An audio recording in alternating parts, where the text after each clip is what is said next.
Beb, ceritain dong awal mula perjalanan spiritual kamu sampai sekarang. Oke, karena menurut aku hal ini terlalu privasi ya untuk diungkapkan ke publik dan juga menyangkut beberapa banyak pihak lain gitu ya.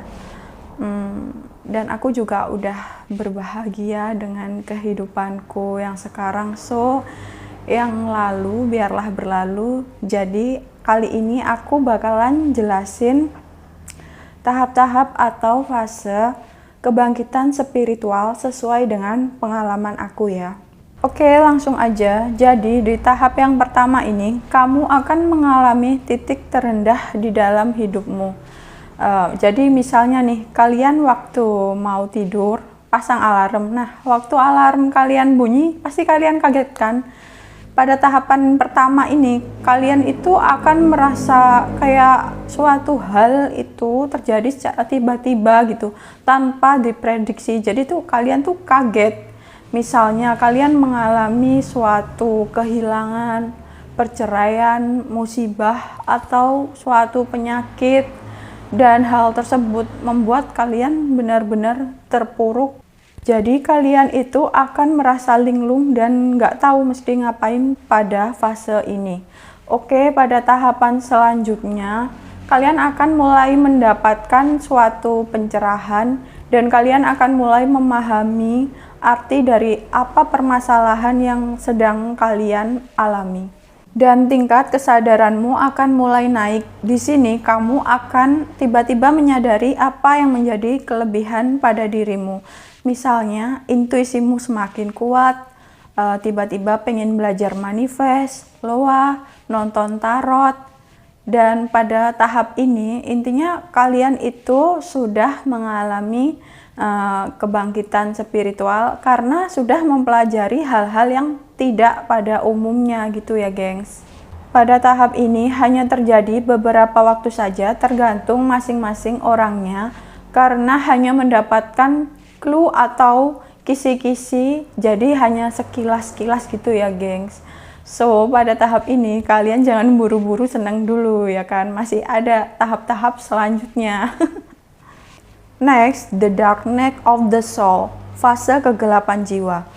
Pada tahapan ini, durasinya tergantung dari karma masing-masing orang yang menjalaninya. Bisa hanya berminggu-minggu atau bahkan bertahun-tahun.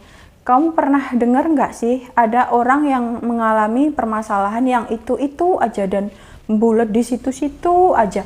Itu terjadi karena mereka belum mendapatkan pencerahan dan mereka mengalami pola yang berulang.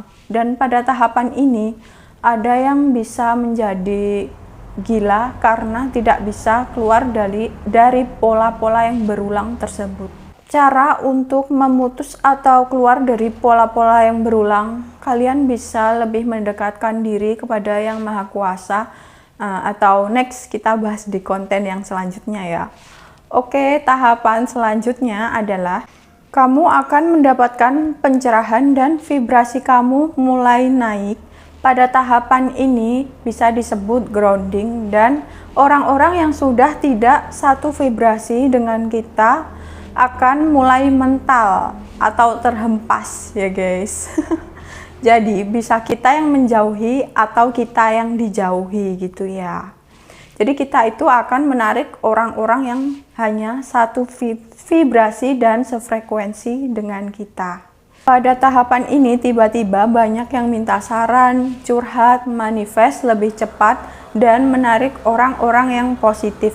Tetapi pada fase ini kalian harus pintar-pintar menjaga energi kalian agar tidak terkuras ya, karena banyak yang meminta pertolongan. Yang terpenting pada tahapan ini, kalian harus bisa konsisten dan komitmen dengan pelajaran apa yang sudah kalian ambil di dalam hidup kalian.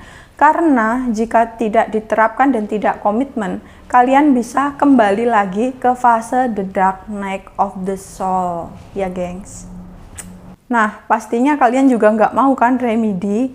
Jadi harus tetap komitmen dan disiplin ya, agar tidak kembali lagi ke the dark night of the soul. Selanjutnya, vibrasi kamu akan lebih meningkat dan kamu akan menemukan misi jiwamu.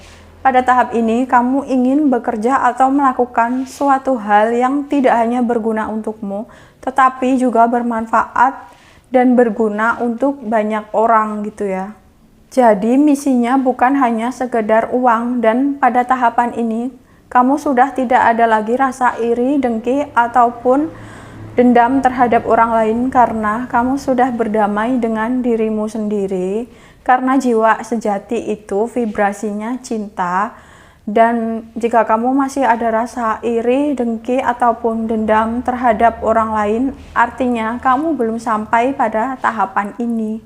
Oke, kurang lebihnya seperti itu yang bisa aku sampaikan. Thank you.